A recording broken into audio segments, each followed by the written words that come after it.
हाय hello नमस्कार, welcome back to my channel. Good morning सर्वांना. आजचा दिवस सगळ्यांना चांगला जावो, स्वामीचरणी हीच प्रार्थना.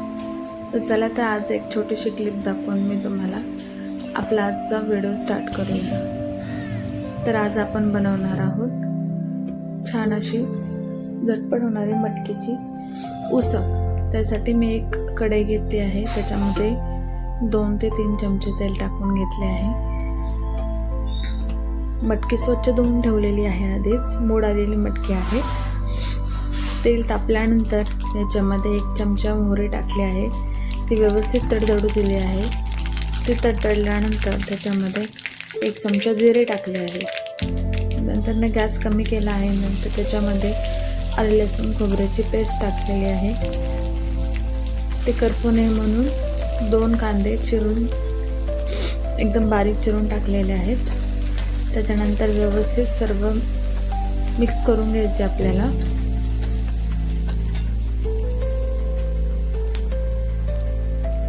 मिक्स करून झाल्यानंतर त्याच्यामध्ये हिरवी मिरची टाकायची आहे. अशा प्रकारे छोटे छोटे कट केलेली हिरवी मिरची टाकून घेतली. सर्व मिक्स करून घेतल्यानंतर एक मीडियम साईजचा टोमॅटो बारीक कट करून तो टाकून घेतलेला आहे. ह्या सर्व गोष्टी व्यवस्थित परतून घ्यायच्या आहेत आपल्याला.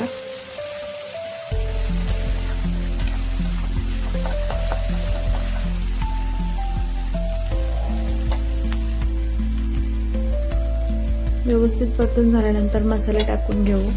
त्याच्यामध्ये आज फक्त आपण हळद टाकणार आहोत. मी त्याच्यामध्ये 1 चमचा हळद टाकून व्यवस्थित परतून घेतली आहे. नंतर जी मटकी आपण स्वच्छ करून धुवून घेतली होती, ती मटकी याच्यामध्ये टाकून घ्यायची आहे. मटकी टाकल्यानंतर परत सर्व गोष्टी एकत्रित मिक्स करून घ्यायच्या.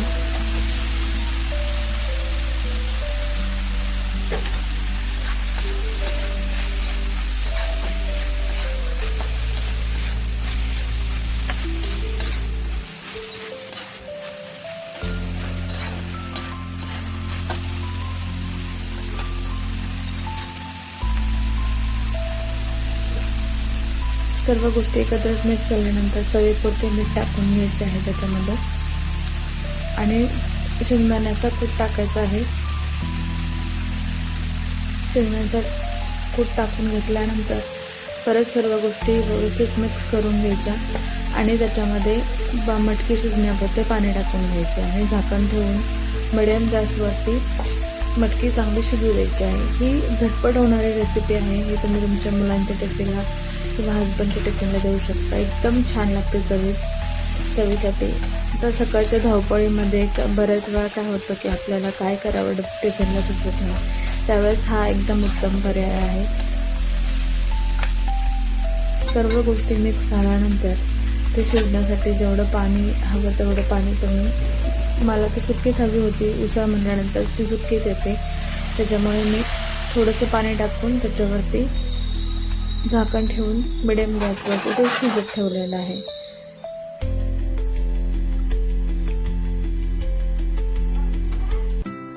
मटकी शिजल्यानंतर बघू शकता तुम्ही, अशी दिसते. खाण्यासही खूप छान लागते. गरम गरम चपातीसोबत खूप छान लागते खाण्याला.